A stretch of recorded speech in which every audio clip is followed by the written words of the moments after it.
আমাদের এই বদনামটা জানি না কবে ঘুচবে, যে ছেলে গান বাজনা করে।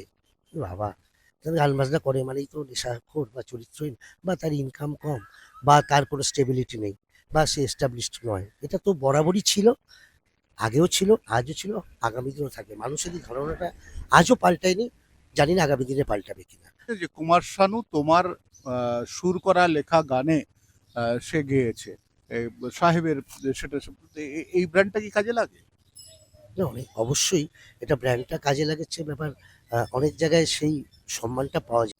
এখন একটা স্ট্যাম্প চাই, যে কোনো একটা রিয়েলিটি শো এর একটা স্ট্যাম্প চাই। এবং বহু জায়গায় দেখেছি যে সে কোনো রিয়েলিটি শোতেই যায়নি, তাকে বলে বলে দেওয়া হচ্ছে অমুক টিভির অত নম্বর, অমুক টিভিতে অত সালে ছিল, অমুক টিভির চ্যাম্পিয়ন, এইসব বলে তাকে গাইয়ে দেওয়া হচ্ছে। মানে একটা টেলিভিশনের ছাপ থাকলেই হবে। একদম একদম। নমস্কার, ইন্ডি নিউজ 24 থেকে রয়েছে শঙ্কু সাঁতরা। দেখুন, আস্তে আস্তে না সংস্কৃতিটা যেন আমাদের কালচার থেকে আরম্ভ করে সমস্ত না একটু যেন কিরকম একটা হয়ে গেছে, কেউ কাউকে মানছে না। আর সব থেকে বড় কথা, সঙ্গীত সাধনা, আহ, এই এই যে জগৎটা রয়েছে সেই জগতেও যেন একটা কিরকম খাপ ছাড়া ভাব হয়ে গেছে। আমার সঙ্গে এই মুহূর্তে রয়েছে সুরকার বলুন আর ভালো মিউজিশিয়ান বলুন, আহ, সাহেব ভট্টাচার্য। সাহেব, কিছু কি সমস্যা হচ্ছে, মানে তোমরা কি অনুভব করছো? সমস্যা বলতে এখনকার দিনে যেটা হয়েছে, আহ, একটু মান সম্মান জ্ঞানটা একটু মানুষের মধ্যে অনেক কম আছে। কিন্তু এখনকার যে জেনারেশনটা এসছে, তারা প্রত্যেকে ম্যাক্সিমামই শিক্ষিত এবং গান বাজনা শিখেই আসছে। হ্যাঁ, কেউ কাউকে ফেলে দেওয়ার মতন নয়। কিন্তু তাদের মধ্যে একটা না মানে ঔদ্ধত্য ভাব, একটা আত্ম অহংকারী ভাব, এই ভাবটা চলে এসছে। আরেকটা যেটা হলো যে পুরোনো গান এখনো চলছে, আগে তো ছিলই, আজও সিক্সটিজ, 70s, 90s, 80s সবই চলছে। কিন্তু ইদানিং দেখছি অনুষ্ঠানের মধ্যে একটু কেমন যেন একটু অসভ্য, একটু বিহারি গান ঢুকে গেছে। মানে আমাদের বাংলার যে সংস্কৃতি সেটা আস্তে আস্তে বঞ্চিত হচ্ছে। হ্যাঁ, হচ্ছে তো। কারণ অনেক অনুষ্ঠানে দেখেছি যে হয়তো পরপর ৪টে ৫টা খুব ভালো ভালো বাংলা গান হলো, তারপরেই হিন্দি হিন্দি করে চেঁচানো হলো। এটা আগেও ছিল, এখনো আছে, আগামী দিনও থাকবে। ঠিক আছে, হিন্দি ভালো গান যখনই হলো, তারপরে এবার বলা হলো একটু নাচের গান হোক, দাদা একটু নাচান। মানে এই ঠিক এই ধরনের এটা ভাষা। কিন্তু আগেকার দিনে ফাংশনে দেখতাম যে একেবারে শেষের দিকে এগুলো হতো।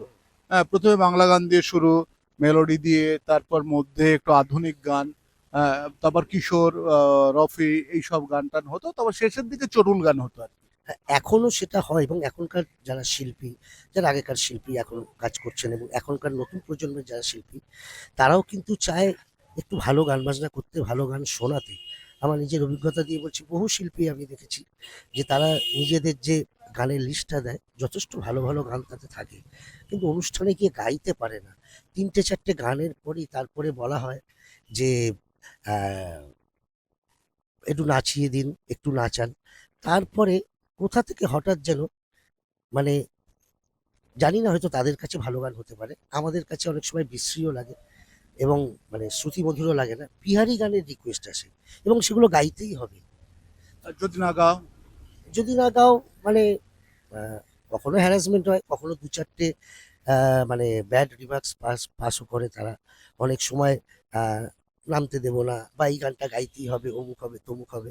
তবে এখন একটা জিনিস ভালো লাগে, যেটা আগে কম ছিল, এখন কিন্তু বাংলা লোকগান বা ফোক সং যেটা বলে, সেটার প্রচলন কিন্তু এখন অনেক বেড়েছে। এখন প্রত্যেক অনুষ্ঠানে একটা আপনি মেডলি বলুন, বা একটা অন্তত ১০ ১৫ মিনিট একটা বাংলা লোকসঙ্গীতের একটা গান বা ফোক গান প্রত্যেক শিল্পী রাখে, এবং এটা কিন্তু মানুষ এনজয় করে হচ্ছে। মানে মাচার শিল্পীদের তাহলে কাজ কমেছে? হ্যাঁ, যারা পিওর একদম মাচার শিল্পী, যারা অনুষ্ঠানটাকে বোঝে, যে যেখানে অনুষ্ঠান করতে যায় সেখানকার আহ, যে আর্টিস্টের মানে দর্শকের যে টেস্ট, বা দর্শক কি চাইছে তারা দেখেই বলে দিতে পারে, সেই সব যে আর্টিস্টগুলো, যারা একটা সময় প্রচুর নাম ছিল বা নাম করেছে, যারা মানে প্রকৃত মানে যারা আশা মানে অনুষ্ঠানটা হিট করে দেবে যে কোনো পরিবেশেই হোক না কেন, এই ধরনের আর্টিস্টদের কিন্তু কাজ কমেছে। এখন একটা স্ট্যাম্প চাই, যে কোনো একটা রিয়েলিটি শো এর একটা স্ট্যাম্প চাই। এবং বহু জায়গায় দেখেছি যে সে কোনো রিয়েলিটি শোতেই যায়নি, তাকে বলে বলে দেওয়া হচ্ছে অমুক টিভির অত নম্বর, অমুক টিভিতে অত সালে ছিল, অমুক টিভির চ্যাম্পিয়ন, এইসব বলে তাকে গাইয়ে দেওয়া হচ্ছে। মানে একটা টেলিভিশনের ছাপ থাকলেই হবে। একদম, একদম। কিন্তু আগে তো এটা ছিল না। আগে মানে যারা গাইতো তাদের কোনো ছাপ লাগতো না, তাদের নামটাই ছাপ ছিল। এখন সেটা না, এখন নামটা ছাপ না। কোন সালে ছিল, কত নম্বরে ছিল, চ্যাম্পিয়ন হলে তো কথাই নেই। ১ থেকে ৫ এর মধ্যে ৭ এর মধ্যে থাকতে গেলে তো কথাই নেই। কিন্তু আবার আরেকটা দিকও দেখা গেছে যে যারা আজ থেকে ২০ বছর আগে, ২৫ বছর আগে, ৩০ বছর আগে চুটিয়ে মাচা করতো, তারা এখনো মাচা করছে, হয়তো কম কিন্তু টিকে গেছে। কিন্তু যারা টেলিভিশন থেকে বেরিয়ে মাচা মানে এই ধরনের অনুষ্ঠানগুলো করছে ১ বছর, ১.৫ বছর, ২ বছর, ৩ বছর, তারপর হারিয়ে যাচ্ছে, আবার একটা নতুন প্রজন্ম চলে আসছে। সাহেব, তোমারও তো একটা ব্র্যান্ড রয়েছে যে কুমার শানু তোমার সুর করা লেখা গানে সে গেয়েছে। এই সাহেবের সেটা এই ব্র্যান্ডটা কি কাজে লাগে? না, অবশ্যই এটা ব্র্যান্ডটা কাজে লাগাচ্ছে ব্যাপার। অনেক জায়গায় সেই সম্মানটা পাওয়া যায়। কারণ এমন একজন শিল্পীর আপনি নাম বললেন, আ সারা বিশ্ব তাকে চেনে এবং এই মুহূর্তে আমার তো মনে হয় মানে লিজেন্ডদের মধ্যে নাম্বার 1। হ্যাঁ? তার একটা ছায়া বা তার একটা আশীর্বাদ থাকলে অবশ্যই তো সেটা কাজে লাগে। অবশ্যই সেটা কাজে লাগে। একটা আ সম্মান তো অবশ্যই পাওয়া যায়। সেইভাবে লোকের একটুখানি ট্রিটমেন্টটাও একটু আলাদা হয়। তোমাকেও মোটামুটি মাচাতেই বাজাতে হয়, কিন্তু সেই মাচাতে বাজিয়ে কতটা সিকিউর, তোমার পাশে একটা ব্যবসা করে নিয়েছো ঠিক আছে, কিন্তু গান বাজনার রোজগারে কতটা সিকিউর তুমি? সত্যি কথা বলতে কি, এখন মাচাটা খুবই কম হয়। এখন ওই কর্পোরেট শো গুলোই মেক্সিমাম করা হয়। আ তবে সিকিউর তো কোনোদিনই ছিল না। কারণ আপনি একটা কথা জানবেন, যেকোনো জায়গায় এই আমাদের এই বদনামটা জানি না কবে ঘুচবে যে ছেলে গান বাজনা করে। এ বাবা!